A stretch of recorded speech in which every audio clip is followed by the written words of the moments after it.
it's really looking at is bringing extra financial factors, in this case environmental, social, and governance factors, into financial decision making. Now, we have seen a historical movement around what they normally call ethical investing or socially responsible investing that did a similar thing but for a very different reason. And if we look at the history of ethical investing, a lot of that is really around people who want their ethics to flow through into their investment decisions. So obviously, particularly in the Islamic community, we've seen a history of Sharia investing that goes back 1500 years. Even if we look at the Christian side, we look at Quakers 250 years ago who refused to profit from any form of slavery in anywhere they put their money. So there is this history of ethical investing. What's interesting about ethical investing in terms of its methodology, which is very different from ESG investing, is the fact that it takes a negative screening approach. And what that really means is they say there's certain sectors that we just don't want to invest in. They're no-go zones.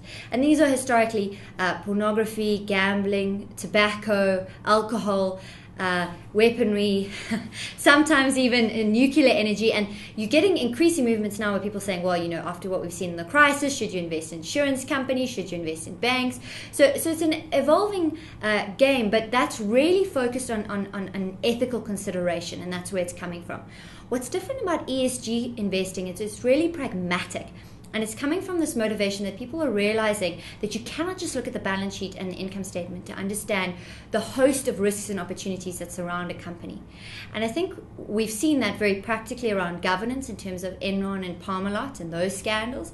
And then in terms of the BP oil spill, it shows that mismanaging environmental risk can have a massive impact on your share price. And so the realization is that share price movements, financial performance are interlinked with the entire system in which companies operate.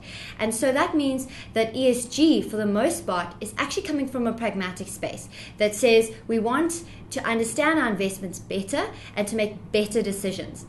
And what this often leads to is what makes methodologically ESG investing very different as well, is that it's a best-in-class approach often. So you're looking for the companies that are best at environmental risk, are best at social, are best at governance. Rather than screening companies out, you actually go for who is the best at this. And there was an interesting Deutsche Bank report done by their Climate Change Advisors Group where they looked at all the studies that have been done around ethical investing, socially responsible investing, and ESG investing, and looking at the performance relationship. So they looked at all these studies, and what they saw that where socially responsible investing or ethical investing comes in, and people are actually looking just to be consistent with their ethics, not for outperformance, there's very little impact on performance. It's pretty much the same. It's not positive, it's not negative, it's just consistent with people's values.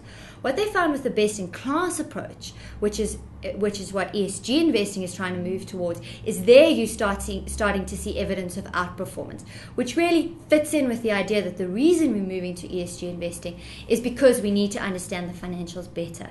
And so we see in South Africa, ESG investing is also sometimes recalled to responsible investing. And the idea is that no investing can be responsible if it doesn't understand the whole company and the environment in which it operates. And it's filtering into ideas of fiduciary duty, that you can't really look after people's money if you don't think about these things.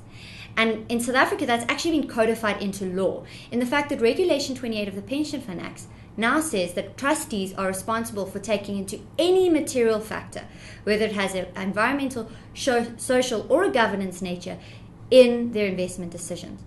So when we see that, we see this is something that's really real and has a real impact on investing. And even for people who are not ethically motivated, there's a strong argument why they need to consider it.